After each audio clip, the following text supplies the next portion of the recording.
The train pulled in at dusk, sighing as though it too were tired of carrying people who had nowhere else to go. Dust clung to the rails, caught in the orange light, and the platform stood mostly empty, just a few boys loitering with lollipops and a station agent checking his pocket watch with the slow air of someone who no longer expected much to change. She stepped down from the third car wearing a plain dress of faded blue and a small, battered valise that held everything she owned.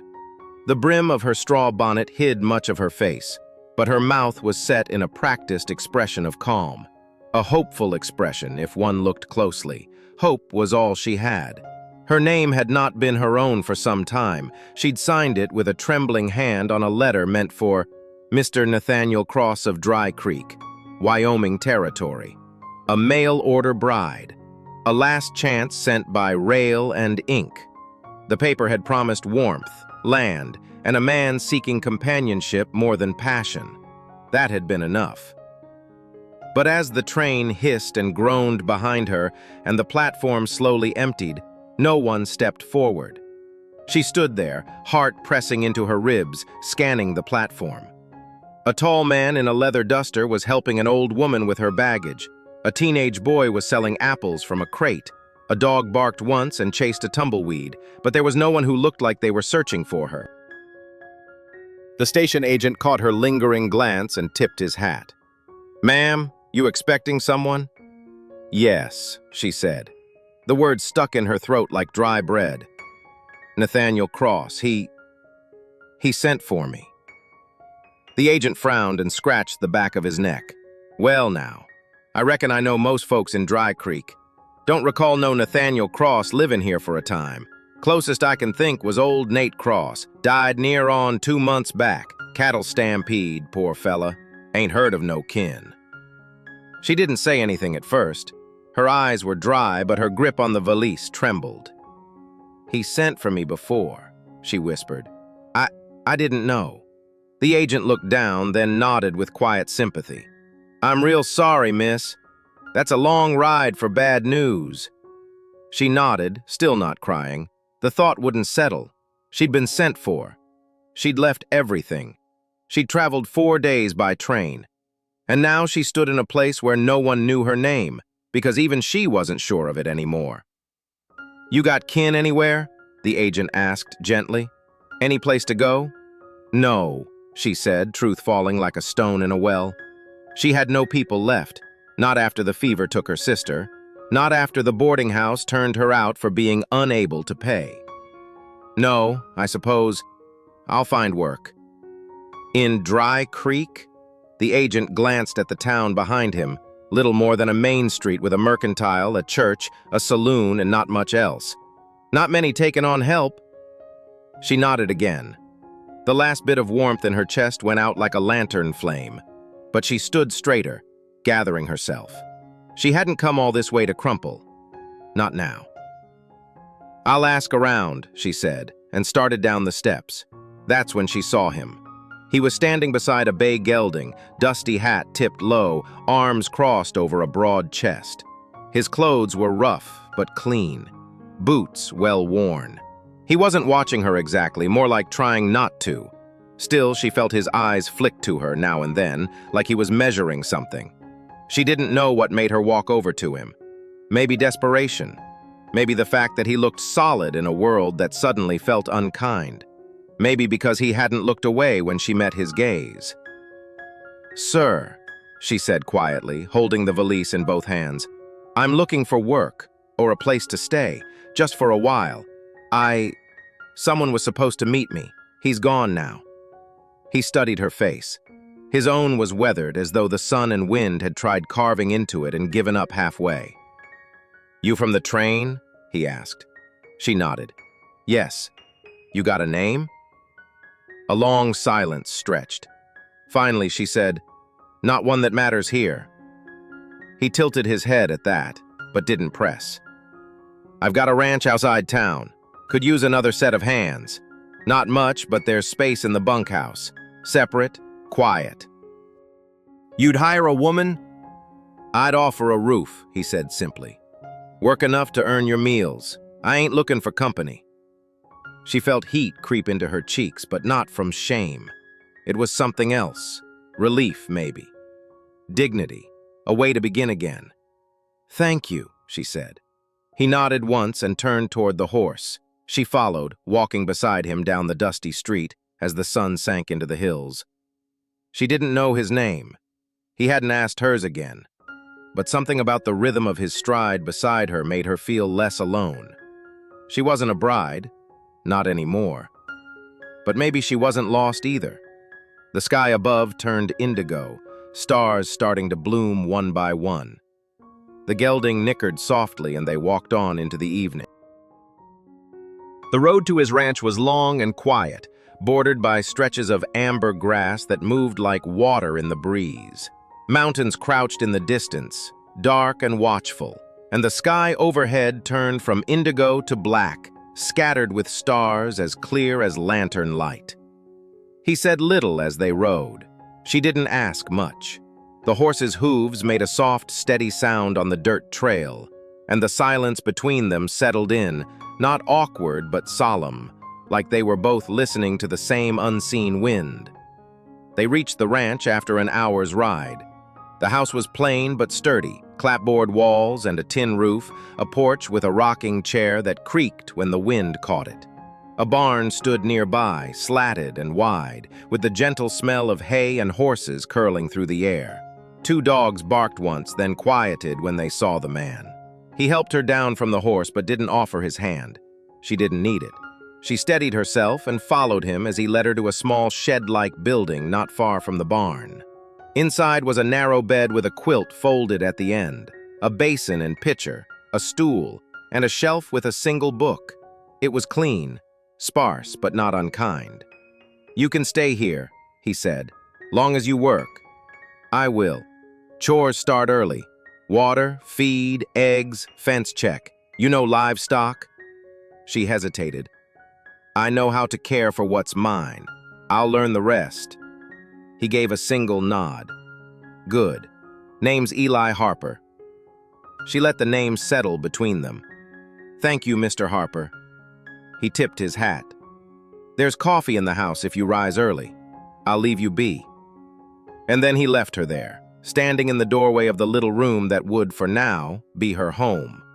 The days came slow, wrapped in the golden hush of prairie light.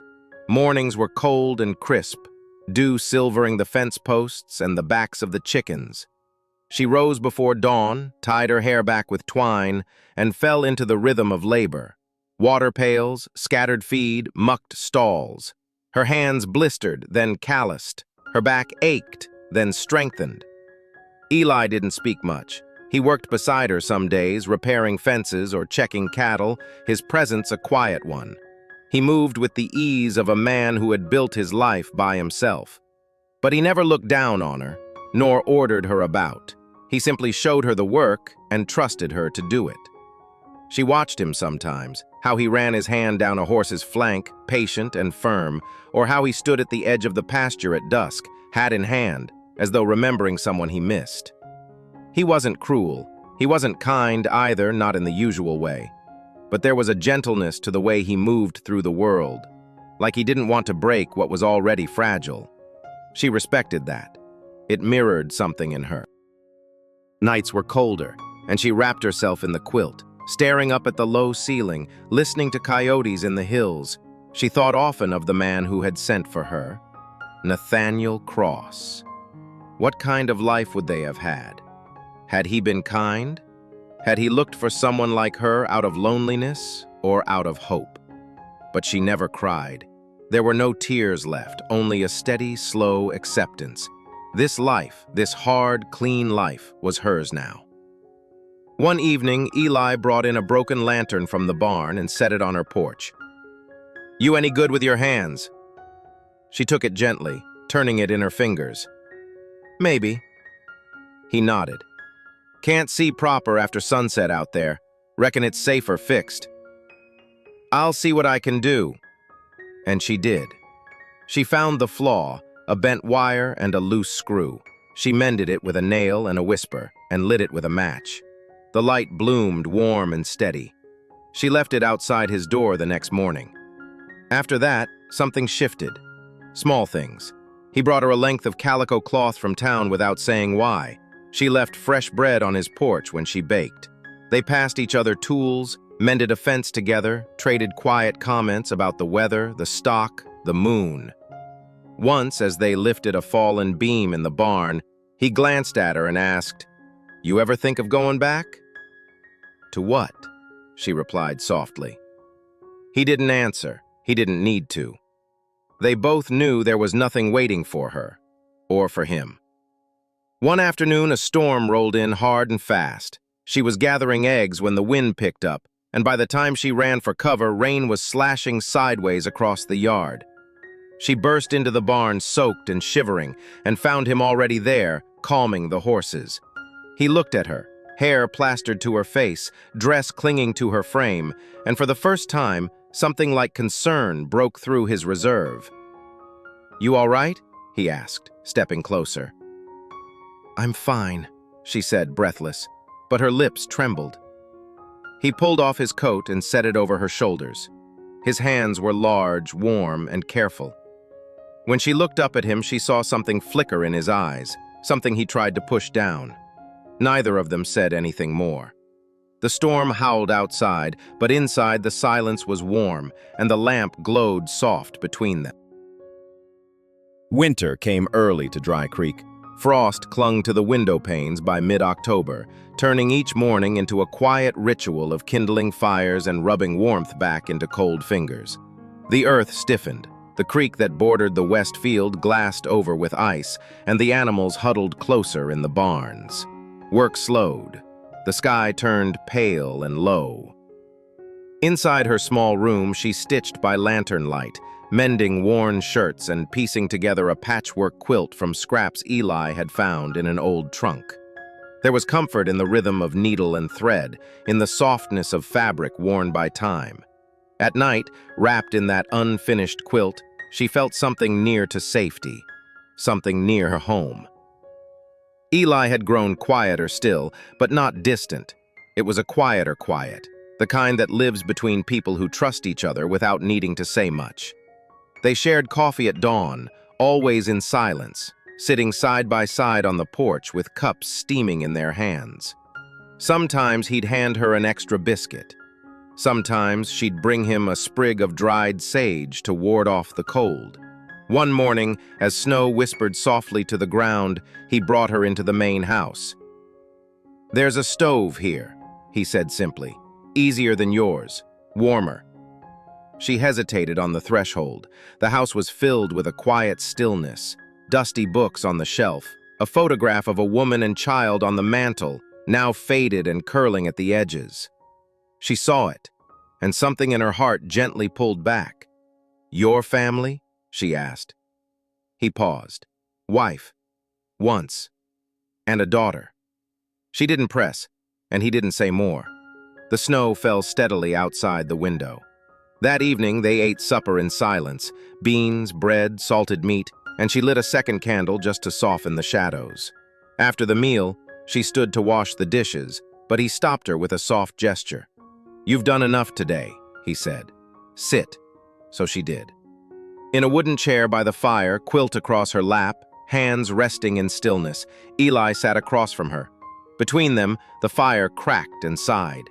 After a long while, she asked, "Do you ever feel like you were meant to end up alone?" He didn't answer right away. The fire popped. Wind scratched at the windows. "I used to," he said finally. "But sometimes I think, maybe we just end up where we're meant to begin again." She didn't respond, but a quiet breath escaped her lips. Not quite a sigh, not quite agreement, something softer. The next day, she found a wooden box on her doorstep. Inside was a worn but lovely leather-bound journal and a fresh pencil. No note, just the gift, unspoken. She traced the edge of it with one finger, as though it might tell her who she really was. And slowly, she began to write. Not about her past, not yet, but about the ranch, the sky, the way Eli leaned slightly to the right when he was thinking, how the animals trusted him. She wrote the truth of her days, and in doing so, they became hers in a way nothing else ever had. Eli saw her writing one evening by the barn and nodded toward the book. "Stories? Just life," she said. "Pieces of it, anyway?" He didn't pry, but after that he began to speak more. Not much, just pieces. He told her about the accident that took his daughter, how a fever came in the middle of winter, fast and cruel, and left the house too quiet. His wife had left not long after, unable to bear the echo. "Some things," he said, "don't mend right." She listened, the same way he'd listened to her silence weeks before, and one day she told him the name she was born with. "Clara," she said. "Clara May." She expected a reaction, a question, something, but he only nodded, as though he'd always known. The days grew shorter. Snow drifted against the porch, and the ranch fell under a hush that only winter brings, like the world holding its breath. And within that hush, something warm took root. They began to laugh, quietly at first. When she spilled a bucket of feed and the chickens scattered like gossiping ladies, he chuckled low in his throat. When he burnt the cornbread and tried to hide it under gravy, she smiled until her eyes crinkled. He built her a bookshelf from spare wood and left it unpainted so it could breathe. She hemmed the sleeves of his shirts so the cuffs would not catch on tools. They lived gently around each other, and the loneliness they'd worn for years began to melt like frost from the eaves. One evening, she stood at the edge of the pasture, watching the horses nibble at the last of the dried grass. Eli came beside her, gloved hands tucked into his coat. "You think of leaving?" he asked, eyes on the sky. She took her time. "Not anymore." "Even if no one calls you wife?" She turned to look at him, snow settling in her hair. "Even then." He didn't smile, but his eyes softened, just a little. The firelight waited for them back at the house, and that night, he set a second plate on the table, without saying a word. Spring came not in a rush, but a thaw. First in the trickle of meltwater along the path to the barn, then in the faint green buds on cottonwood branches, tentative and pale. The sky warmed by inches. The air softened. The ranch stretched, woke slowly, and breathed again. Clara moved more easily now, her steps sure across the pasture, her voice steady when she called to the hens or the dogs. She no longer checked the horizon with that old restlessness. Her presence on the ranch had become as natural as the sunrise and just as welcome. Eli noticed. Of course he did. She'd folded into his life without ever demanding a place in it. She came and went with quiet grace, her hands always busy, her eyes watchful. He'd begun to rely on the sound of her footsteps in the kitchen, the way she hummed without thinking when she sewed, the way she paused to press her palm against a sun-warmed fence post, like she was grounding herself. He'd lived through loss before, bone-deep, soul-cracking loss. But this newness with Clara, it was not a replacement for what he'd lost. It was something entirely its own, a second life growing where the first had gone fallow. And yet, fear still kept a corner of his heart closed, fear that she'd remember a life she might have had, that someone would come for her, that she'd simply leave. One morning, while mending tack beside the barn, he found her journal lying open on the stump they sometimes used as a table. It was filled with tiny, slanted handwriting and soft sketches, flowers, birds, bits of fence line, a worn leather boot that looked very much like his own. He didn't read it, but he saw the care in the way she laid her thoughts down, the way her world had grown roots here. That night, he asked her to sit with him by the fire. The air still carried a chill, but she'd shed the heavy coat for a shawl stitched in her own hand. She brought tea, mint and pine, and handed him a cup like it was the most natural thing in the world. "I never thanked you properly," she said after a while. "For what?" "For seeing me, for not asking too much, for letting me stay." He shifted slightly in his chair. "Didn't do more than anyone should. You gave me space to be real.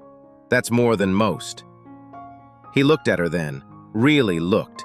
Her face, once guarded, was open now, though still quiet, her eyes steady. The fire painted gold into her cheekbones, and a curl had come loose from behind her ear. She looked like a woman who'd chosen peace over fear, and it stirred something in him that was both tender and deep. "Clara," he said, voice rough with feeling, "you could leave if you wanted. You're free, but I'd be lying if I said I'd want you to." She didn't look away. "I don't want to," she said. "Not out of duty, not out of anything but choice." Silence lingered between them. It was warm and full, not empty. A quiet yes. He rose, stepped closer and reached out, but stopped just short of touching her. "May I?" he asked. She nodded.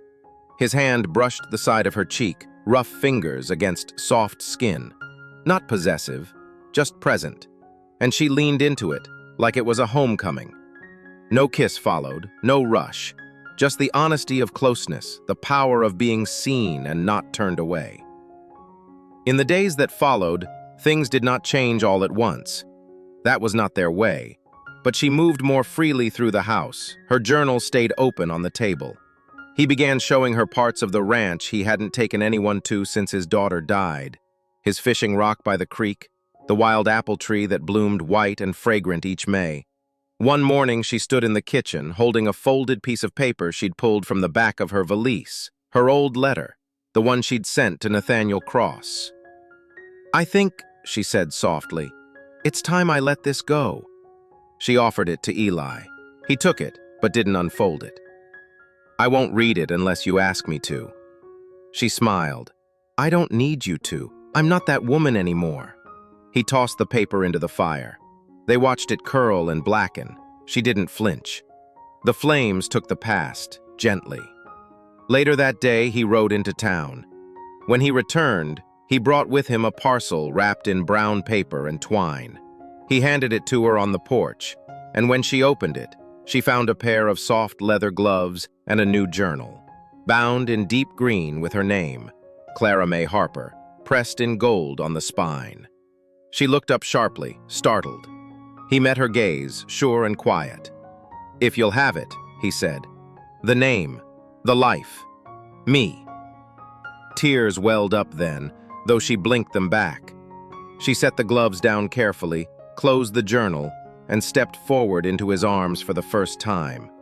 More than when the Institute children, not as a bride by contract, but as a woman who had found her place.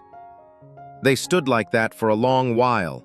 No witnesses, no vows, only the wind moving through the tall grass and the soft thrum of two hearts beating side by side. Evening returned with the hush of a world finally at rest. The fields stretched out, golden and still beneath the last light. The horses dozed in the pasture, the chickens nestled quietly in their coop. Smoke curled gently from the chimney, and inside the house, the fire crackled in its hearth, steady and warm. Clara sat in her chair by the window, the green journal resting on her lap.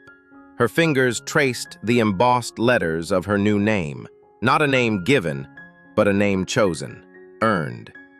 It was a quiet truth, this life she had found, not grand, not loud, but honest and full.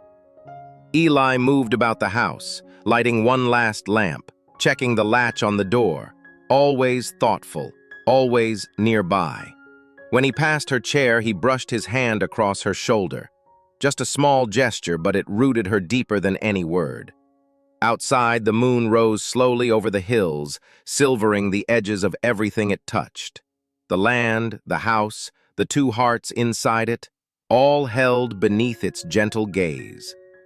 Here, at the end of all the leaving, she had arrived, not in the way she'd imagined, but in a way that mattered. Softly, the night closed around them, and all was well.